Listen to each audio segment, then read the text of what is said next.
kaikki mikä oli erikoista aikaisempina vuosina, niin se melkein voi sanoa, että muuttui normaaliksi vuonna 2020.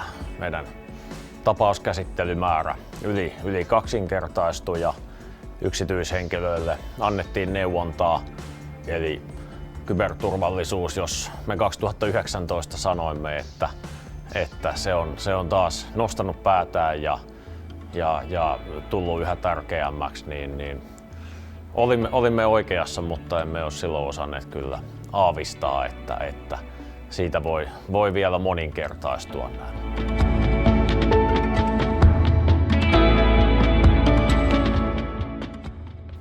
Psykoterapiakeskus Vastaamon tapaus kosketti välillisesti melkein jokaista suomalaista ja osoitti meille sen, että kun asiat menee pieleen, niin silloin se osuu ikävästi yrityksiin, se osuu ikävästi asiakkaisiin. Ja positiivinen piirre tässä asiassa nyt kuitenkin on se, että kyberturvallisuusasioilla on entistä enemmän huomiota päättäjien ja sääntelyä tekevien toimijoiden pöydässä. Ja se osoitti meille myös sen, että yhteistyö toimii viranomaisten ja muiden toimijoiden välillä. Se toimii tarvittaessa nopeasti, se ylittää hallinnonalan rajat ja se ehkä lopullisesti alleviivasi meille myös sitä, että henkilötunnuksen käyttö yksinään ihmisen tunnistamiseen ei ole se keino, millä me voidaan tässä digitalisoituvassa maailmassa mennä. Vahvaa sähköistä tunnistamista on näissä online-kanavissa käytettävä.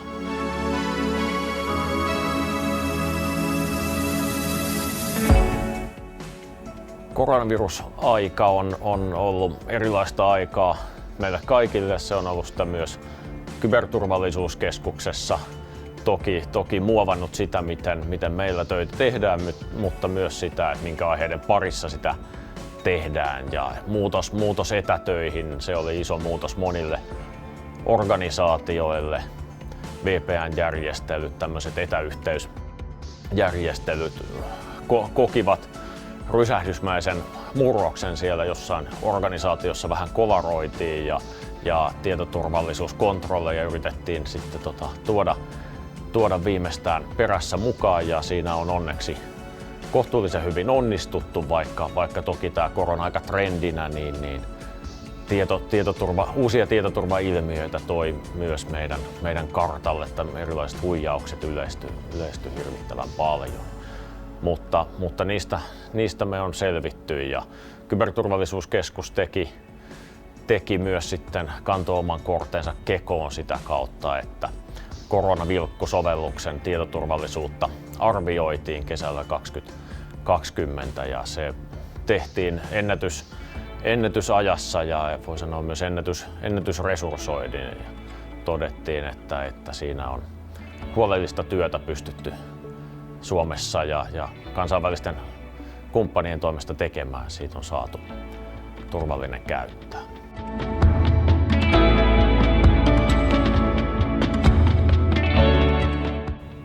5G-verkot nousi meidän agendalle noin 2018 ja siitä lähtien ne on siellä pysynyt.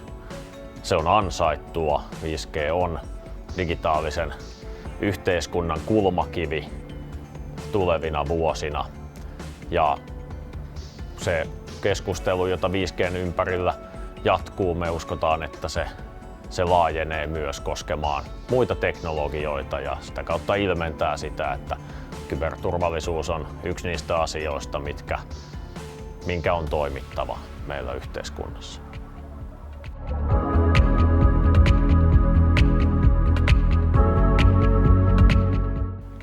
Yksi asia lisää, mistä 2020 muistetaan, on huijauspuhelut, eli tämmöiset teknisen tuen huijaukset.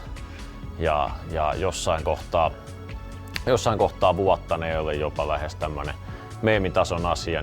Niitä sai kaikki. Sieltä soitti joku, joka yritti muodossa tai toisessa huijata puhelun vastaanottajan tekemään jotain itselleen haitallista. Ja tämmöisten puheluiden suodattaminen on hirvittävän vaikeaa. Sisältöpohjaisesti sitä on vaikeaa tehdä. Toisin kuin sähköpostissa, niin puhelun sisältöä ei tiedetä siinä kohtaan, kun sitä välitetään, mutta suomalaisten teleoperaattoreiden kanssa yhteistyöllä niin ne on saatu kitkettyä hyvin pitkälti minimiin vuoden loppuun mennessä ja tilanne on nyt taas rauhallinen, mutta se ei valitettavasti toki tarkoita sitä, että me voidaan rauhoittua ja unohtaa nämä, eli valveutunut pitää joka tapauksessa olla. Huijaaminen löytää aina uuden muodon.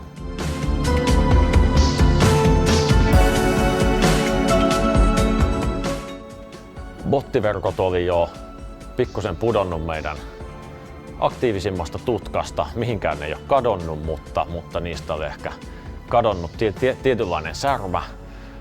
Emotet-niminen bottiverkko kuitenkin muistutti meitä siitä, että ei ne mihinkään ole kadonnut, ne on edelleen iskukykyisiä.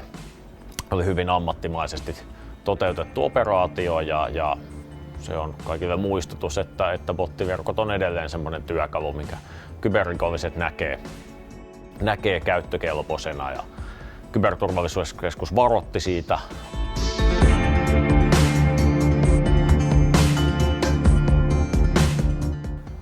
Vuosi 2020 muistetaan kyberkentällä niistä asioista, mitkä meille eniten näkyvät. Niitä on ollut tietysti korona, sen tuomat etätyöt ja kyberturvallisuushaasteet, koronavilkku tietysti, erilaisten huijauksien yleistyminen, erityisesti nämä teknisen tuen huijauspuhelut. 5G on pysynyt kartalla ja tulee pysymään kartalla. Luulen, että tämä keskustelumuoto, mitä 5G:stä on käyty, se on vasta alkua. Sen lisäksi bottiverkot on nostanut päätään uudelleen ammattimaisen rikollisuuden työkaluna ja tietysti viimeisimpänä, ei vähäisimpänä, niin tapaus Vastaamo kosketti meitä kaikki.